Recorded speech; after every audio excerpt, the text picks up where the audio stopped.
El cielo de esa tarde sobre Buenos Aires se veía plomizo, de un gris melancólico que parecía reflejar la pesada carga que aplastaba la mente de Mateo.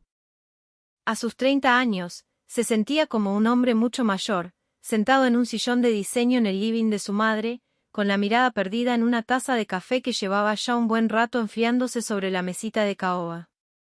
Ni siquiera la había tocado. Sus pensamientos estaban demasiado enredados en un único y espinoso asunto, su casamiento. Mateo, tenés que hacerlo. Es por tu futuro. La voz filosa de su madre, Isabel, cortó el silencio opresivo del departamento en Recoleta. Isabel, una mujer de mediana edad cuya elegancia era tan notoria como su terquedad, estaba sentada frente a él, su rostro una máscara de determinación. Sus ojos agudos lo taladraban sin piedad, como si quisiera asegurarse de que su hijo no daría un paso atrás en el plan que ella había orquestado con precisión milimétrica. Pero, mamá, apenas la conozco. No sé nada de ella, protestó Mateo en voz baja, aunque sabía que era inútil. Llevaba semanas resistiéndose, pero cada argumento suyo se estrellaba contra la muralla de la ambición de su madre. ¿Y qué importa eso?, replicó Isabel, haciendo un gesto displicente con la mano. Lo que importa es su apellido, su familia. La fortuna de los de la Vega nos asegurará por generaciones. ¿No entendés que nuestro propio negocio pende de un hilo? Esto no es un capricho, es una necesidad. ¿Y ella? Se dice que no está bien de la cabeza, mamá. Que es excéntrica. Rara. Tonterías. Chismes de la alta sociedad, ya sabés cómo es la gente. Y si fuera un poco especial, ¿qué más da? Es una chica hermosa, y lo más importante, es la única heredera. Su padre está desesperado por casarla con alguien de una familia decente, antes de que su comportamiento se vuelva un escándalo mayor. Somos la solución perfecta para ellos, y ellos son nuestra salvación. No hay más que hablar. Mateo bajó la mirada hacia sus manos, sintiendo el peso de la derrota. Era una trampa, una celda dorada de la que no podía escapar. Sabía que su madre no cedería. Durante años, Isabel siempre había conseguido lo que quería, incluso si eso significaba sacrificar la felicidad de los demás, incluida la de su propio hijo. Unos días después, se organizó el encuentro oficial entre la familia de Mateo y la de Sofía. Al verla por primera vez, Mateo sintió que su corazón se hundía un poco más. La joven estaba sentada con una calma casi irreal en un sofá de brocado en el imponente salón de la mansión de sus padres en San Isidro. Su cabello negro y largo caía liso sobre sus hombros, y su sonrisa parecía dulce, casi infantil. Sin embargo, había algo extraño en su mirada, un brillo difícil de descifrar que lo inquietaba. Parecía estar en su propio mundo, ajena a las conversaciones forzadas y a los acuerdos que se tejían a su alrededor. Durante casi toda la reunión, Sofía apenas habló, limitándose a sentir o a ofrecer sonrisas vacías.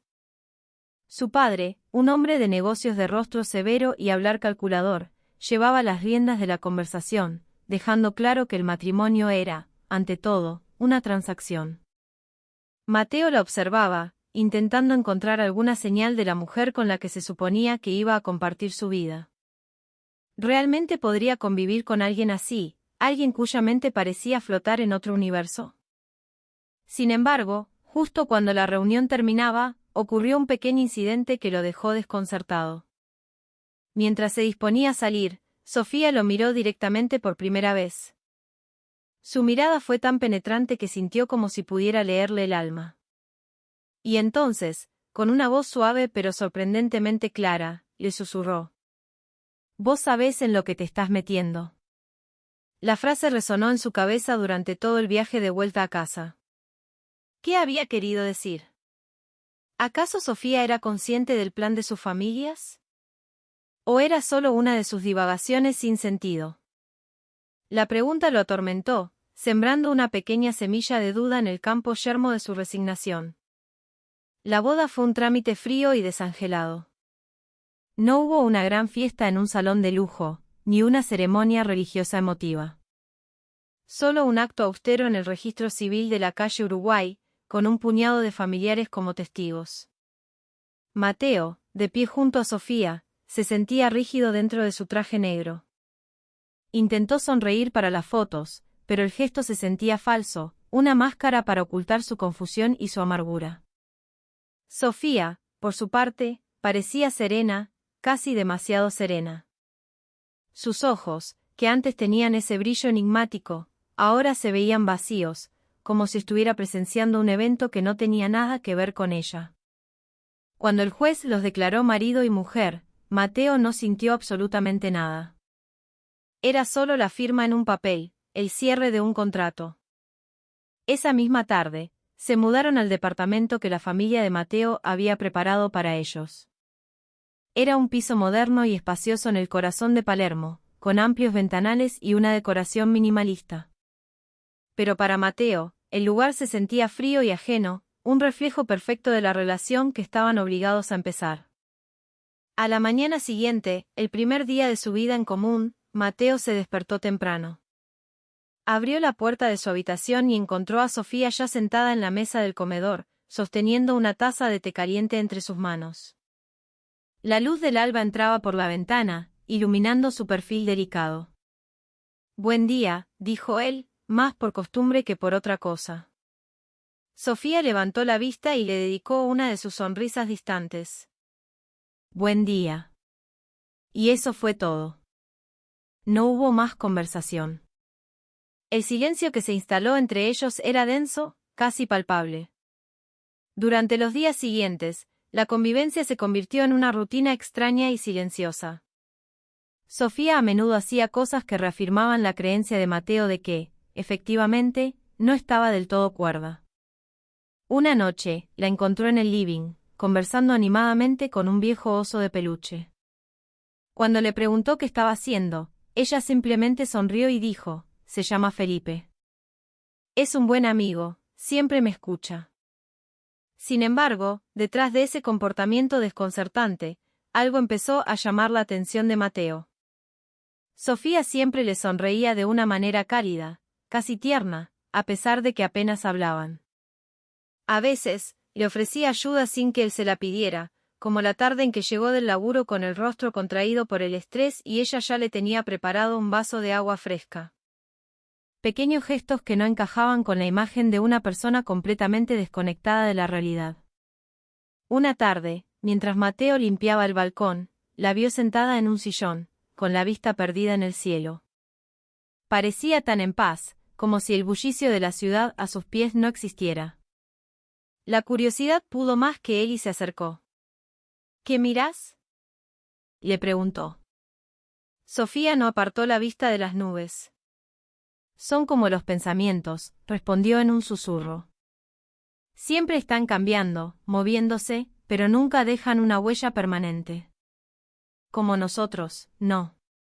Mateo se quedó sin palabras. Aquello sonaba mucho más profundo de lo que esperaba de alguien supuestamente loca. Había algo en su forma de ver el mundo que no encajaba con el diagnóstico simplista que todos le habían dado. Esa noche, mientras se preparaba para dormir, Sofía se acercó a él con un botiquín en la mano. Se había dado cuenta de un pequeño corte que Mateo se había hecho en el dedo mientras cocinaba. «Déjame curarte eso», le dijo, y su voz sonaba genuinamente preocupada. Mientras ella le limpiaba la herida con una delicadeza inesperada, Mateo la observó fijamente. Su mirada no era vacía como otras veces. Estaba llena de una emoción que no supo descifrar, había ternura, preocupación y algo más, algo oculto muy en el fondo. ¿Era realmente Sofía la mujer que todos decían que era? ¿O había algo que él no estaba viendo, algo que ella escondía deliberadamente? Empezó a indagar sobre su pasado, pero la información era escasa. Su familia era un muro de silencio y ella misma jamás hablaba de su vida. Pero una cosa era segura, Mateo comenzaba a sentir que Sofía no era la persona que le habían pintado. Detrás de sus extrañezas, había un ser humano con un corazón sincero y una capacidad de entrega que lo desarmaba. Los días se convirtieron en semanas, y la vida junto a Sofía sumía a Mateo en una confusión cada vez mayor. Por un lado, empezaba a notar que había algo artificial en su comportamiento, una incongruencia entre cómo actuaba frente a los demás y los momentos de lucidez que compartía a solas con él. Pero, por otro lado, la presión de su madre seguía siendo asfixiante. Isabel lo llamaba a diario, queriendo saber si todo iba bien, una forma encubierta de preguntar si la familia de Sofía ya había empezado a invertir en su empresa. A veces, incluso aparecía en el departamento sin avisar, con la excusa de traerles algo, pero en realidad venía a inspeccionar, a asegurarse de que el plan seguía su curso. Una noche, después de un día particularmente duro en la oficina, Mateo llegó a casa agotado y frustrado. Encontró a Sofía sentada en el living, leyendo un libro, con la mesa del comedor impecablemente puesta. En cuanto él entró, ella levantó la vista y le sonrió. «Ya llegaste», dijo con su voz suave. «Preparé milanesas». Mateo suspiró, intentando calmar la tormenta que sentía por dentro. Sabía que Sofía no tenía la culpa de sus problemas, pero tampoco podía evitar sentir una punzada de resentimiento hacia la situación en la que estaba metido. Dejó caer su portafolio en el sofá y se desplomó en una silla frente a ella. «Estoy cansado», murmuró, más para sí mismo que para ella. Sofía se levantó sin decir palabra y fue a la cocina. Volvió a los pocos segundos con un vaso de vino y lo puso sobre la mesa, frente a él. «Esto te va a ayudar», dijo, con otra de sus sonrisas enigmáticas. Mateo la miró, sintiendo una extraña mezcla de gratitud y sospecha. ¿Por qué era siempre tan amable con él? ¿Era esa su verdadera personalidad o formaba parte de esa locura de la que todos hablaban? Esa noche, después de cenar en un silencio casi absoluto, Mateo se quedó largo rato frente al espejo del baño. Su rostro se veía demacrado, sus ojos vacíos. Empezó a cuestionarlo todo, esa relación, su matrimonio, su propia identidad. ¿En qué me equivoqué?, susurró. ¿O es que simplemente soy una herramienta de mi madre para conseguir guita? Recordó las palabras de Isabel cuando le presentó el plan: «Es por tu futuro, hijo. La fortuna de los de la Vega puede ser nuestra». Esas palabras seguían resonando en su cabeza como un veneno que lo corroía lentamente. Pero al pensar en Sofía, en sus pequeños gestos de bondad, en la tristeza que a veces creía ver en sus ojos, sintió una punzada de culpa. Él también la estaba usando. Se había convertido en un reflejo de su madre, viendo a su propia esposa como un medio para un fin. Un par de semanas después, Mateo cayó gravemente enfermo. Una fiebre altísima lo postró en la cama, dejándolo sin fuerzas. Sofía, que normalmente parecía vivir en su propio mundo, se transformó de repente. No se separó de su lado ni un instante. Se aseguró de que tomara los medicamentos a tiempo, le ponía paños fríos en la frente para bajarle la fiebre e incluso le masajeaba los pies, que le dolían por el malestar. Su dedicación era total, silenciosa pero increíblemente presente. Una noche, mientras Mateo yacía en la cama, debilitado y sudoroso, abrió los ojos y la vio sentada en una silla a su lado, sosteniéndole la mano. Sus ojos estaban fijos en él, llenos de una preocupación tan genuina que a Mateo se le encogió el corazón. Nunca había pensado que alguien a quien todos consideraban loca pudiera demostrar un afecto tan profundo y desinteresado. En ese momento, la máscara de cinismo de Mateo se resquebrajó. La vio por lo que era, una persona que lo cuidaba sin pedir nada a cambio. «Sofía», dijo él, con la voz ronca por la fiebre. «¿Qué pasa? ¿Necesitas algo?» «Perdón», logró decir, sintiendo un nudo en la garganta. Sofía lo miró, confundida. «¿Perdón por qué?» Por todo lo que pensé de vos. Por creer que eras solo un medio para conseguir dinero. Nunca te vi como una persona, con sentimientos. Pero ahora empiezo a verte de otra manera». Sofía se quedó en silencio por un momento, su expresión indescifrable. Luego, le apretó la mano suavemente. «Sabes, yo nunca quise nada de vos», dijo en voz baja. «Solo quería vivir en paz». Esas palabras golpearon a Mateo con la fuerza de una revelación. ¿Sofía no estaba loca? ¿Había algo más, algo mucho más complejo detrás de esa fachada que ella presentaba al mundo? Esa noche, la fiebre empezó a ceder, pero una nueva inquietud se apoderó de él. La certeza de que había estado viviendo una mentira, no solo la suya, sino también la de ella. La noche era silenciosa, solo interrumpida por el murmullo lejano del tráfico de Buenos Aires. El viento soplaba suavemente, haciendo susurrar las hojas de los árboles en el balcón y añadiendo una capa de misterio a la atmósfera que envolvía su departamento. Mateo estaba sentado en el living, contemplando una taza de té que se había enfriado, tal como aquella primera vez. Su mente seguía atrapada en las palabras que Sofía le había dicho hacía unos días, solo quería vivir en paz. La frase no dejaba de darle vueltas, alimentando una curiosidad que se volvía insostenible. De repente, el sonido de unos pasos sigilosos lo sacó de su ensimismamiento.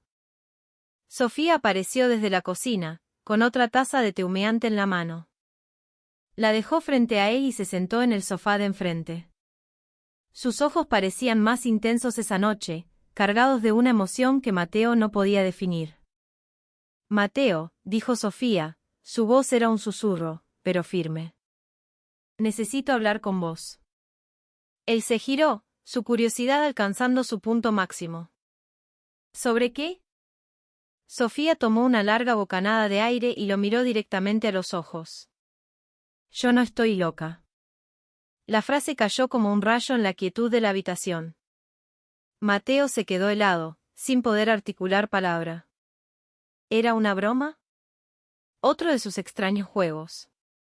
Pero la expresión de Sofía era seria, casi dolorosa. No había rastro de la mujer distraída y ausente que había conocido. Esta era otra persona. ¿Cómo? Logró preguntar, su voz apenas audible. Sofía esbozó una sonrisa triste. Todo esto, mi comportamiento raro, hablar con objetos, reírme sin motivo, fue todo una actuación. Lo hice para protegerme. Y entonces, empezó a contarle su historia. Desde que era una niña, su familia había utilizado su estatus y su riqueza como herramientas para conseguir sus objetivos. Su padre, un hombre déspota y calculador, siempre había intentado controlar cada aspecto de su vida, especialmente su matrimonio. Quería casarla con alguien que pudiera traerle beneficios económicos a la familia, alguien que consolidara su poder. Pero Sofía se negaba a ser una pieza en su tablero de ajedrez. Quería saber si la gente que se le acercaba lo hacía por ella o simplemente por su dinero. Por eso, decidió fingir que no estaba bien de la cabeza, una estrategia desesperada que, según pensaba, alejaría a los oportunistas. Al principio, solo lo hacía para evitar los matrimonios arreglados que mi padre me imponía, continuó Sofía, con la voz quebrada por la emoción. Pero después me di cuenta de que también era una forma de poner a prueba a la gente que me rodeaba. Quería saber quién se preocuparía de verdad por Sofía, y no por la fortuna de los de la Vega. Mateo la escuchaba en silencio, sintiendo una mezcla de rabia, dolor y una profunda admiración. Podía imaginar lo difícil que debió haber sido para ella vivir así, fingiendo ser alguien que no era durante años, atrapada en una soledad autoimpuesta. ¿Y por qué me lo contás ahora?, preguntó él. Porque cuando te enfermaste, vi algo diferente en vos. Cuidaste de mí sin juzgarme. Y cuando me pediste perdón me di cuenta de que quizás vos no eras como los demás. Necesitaba saberlo. Quería saber si vos también me veías como un premio o si podías ver a la persona que hay detrás. El corazón de Mateo se sintió como si lo apuñalaran. Las palabras de Sofía eran un espejo que le devolvía una imagen de sí mismo que lo avergonzaba. Él no se había casado con ella por amor, sino por la misma razón que todos los demás, por obligación, por la guita de su familia. Pero después de todo lo que había pasado, se dio cuenta de que sus sentimientos habían cambiado. Ya no veía a Sofía como un medio para un fin, sino como una mujer increíblemente fuerte, valiente y con un corazón inmenso. ¿Y qué pensás de mí ahora?, preguntó Mateo en voz baja. Sofía sonrió, una sonrisa genuina por primera vez.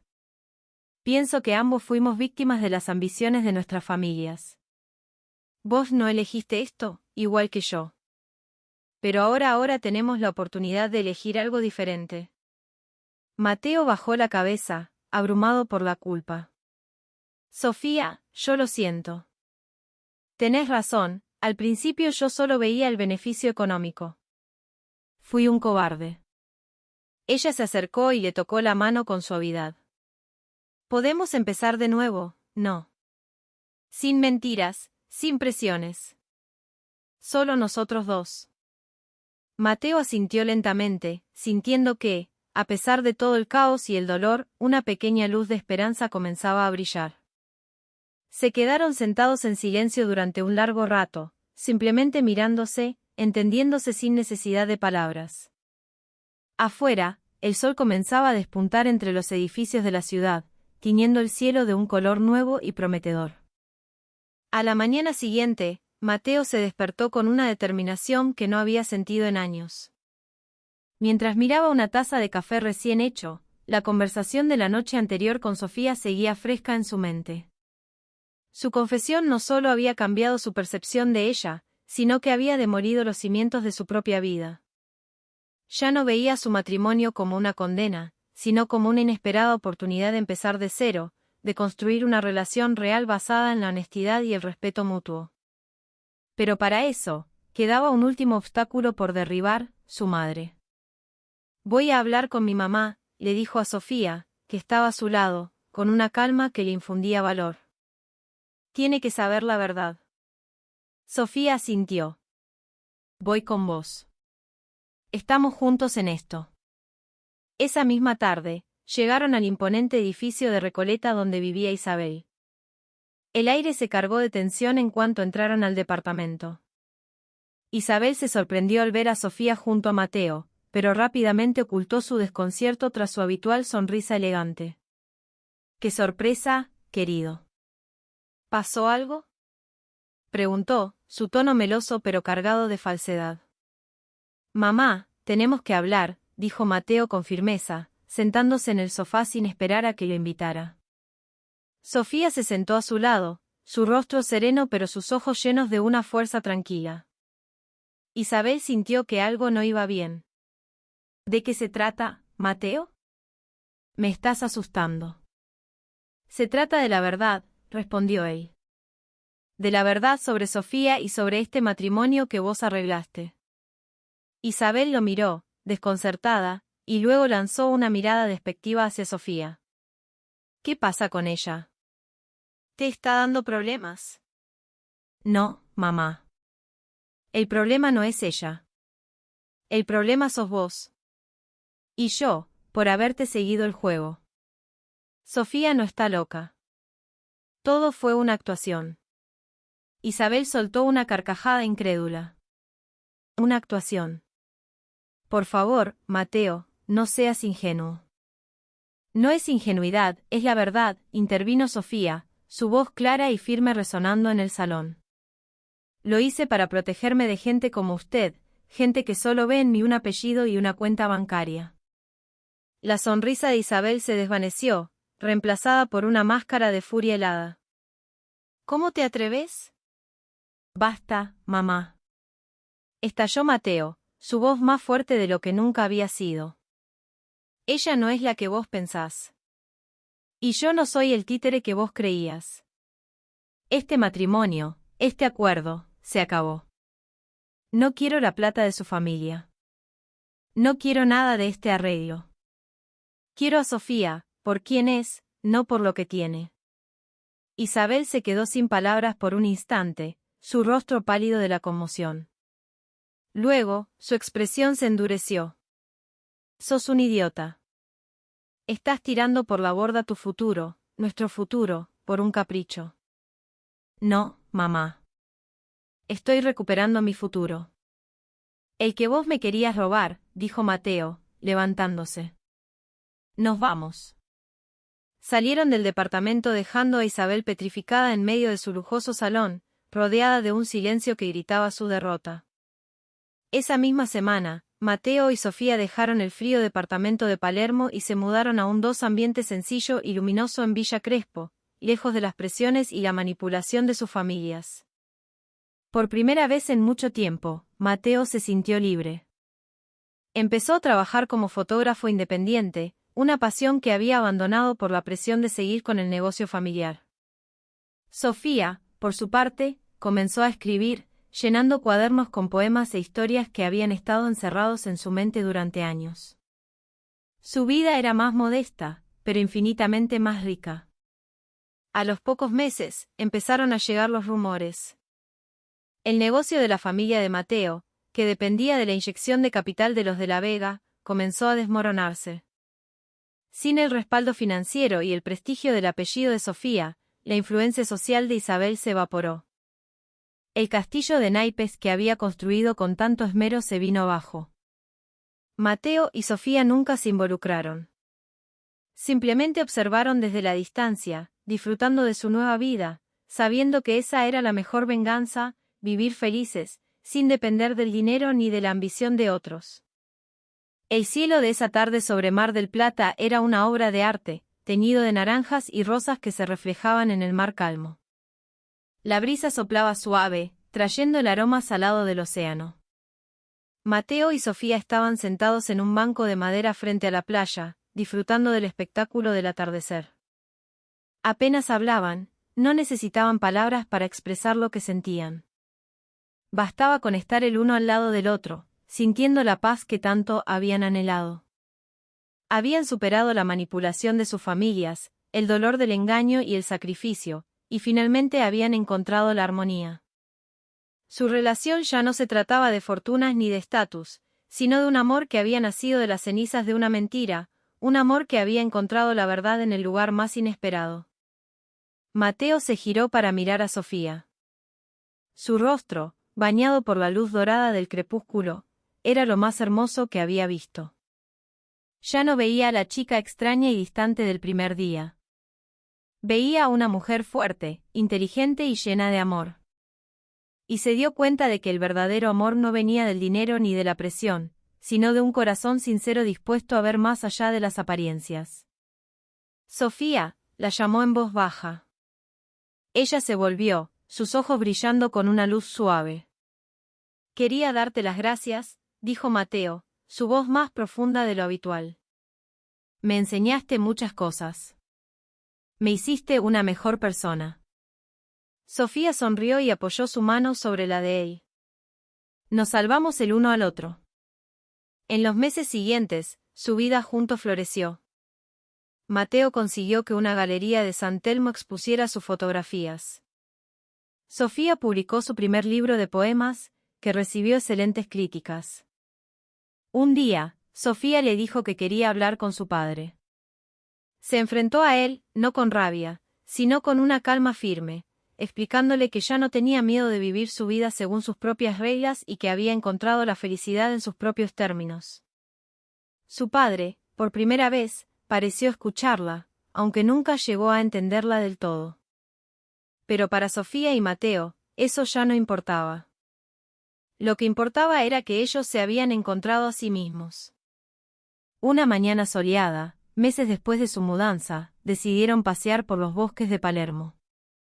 El sol brillaba, los pájaros cantaban y el aire se sentía fresco. Sofía llevaba su pequeño cuaderno, donde a menudo escribía, mientras Mateo llevaba su cámara, capturando los pequeños momentos de belleza que los rodeaban. ¿En qué pensás?, le preguntó Mateo, mientras le tomaba una foto desprevenida. Sofía sonrió. Pienso en lo afortunados que somos. Y en que a veces, los caminos más extraños te llevan a los destinos más hermosos. Siguieron caminando, hablando de sus sueños, de sus planes para el futuro. Sabían que la vida no siempre sería fácil, pero también sabían que se tenían el uno al otro para enfrentar cualquier desafío. La historia termina con ellos dos, caminando por la orilla del mar, sus manos entrelazadas con fuerza. El cielo se oscurece y las primeras estrellas comienzan a aparecer, una a una, como un símbolo de un nuevo comienzo lleno de esperanza. Ya no estaban atados al pasado, sino que avanzaban juntos hacia un